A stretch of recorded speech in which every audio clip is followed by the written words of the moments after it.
नमस्कार, मी गजानन धंदरे. आपण जे पाहतो हे मायभूमी चॅनल. पाहूया बातमीपत्र आणि त्या बातमीचा विस्तार. आज 19 फेब्रुवारी शिवाजी महाराजांच्या सांगायचं झाल्यास शिवाजी महाराज एक वीर योद्धा, कुशल रणनीतिकार आणि स्वतंत्र हिंदवी स्वराज्याचे राजे.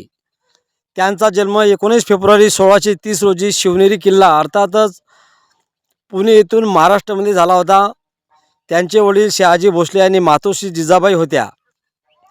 त्यांचे साहस, नेतृत्व आणि दूरदर्शिता दिसते. त्यांनी मुघल साम्राज्याच्या विरुद्ध लढा देऊन मराठा साम्राज्याची स्थापना केली होती.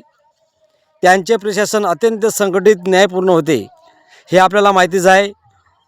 त्यांनी गुरिल्ला युद्ध पद्धती, अष्टप्रधान मंडल आणि नौशेला निर्माण केल्याची माहितीच आहे. त्यांनी सुरत लूट, प्रतापगडांची लढाई आणि पुरंदरांची संधी यासारख्या ऐतिहासिक घटना आहेत. आजही त्याचे आपल्याला आदर्श वीरता आणि राष्ट्रभक्ती आदर्श प्रेरणादायी आहेत. अशा छत्रपती शिवाजी महाराजांची आज जयंती. मायभूमीचा ग्राउंड रिपोर्ट.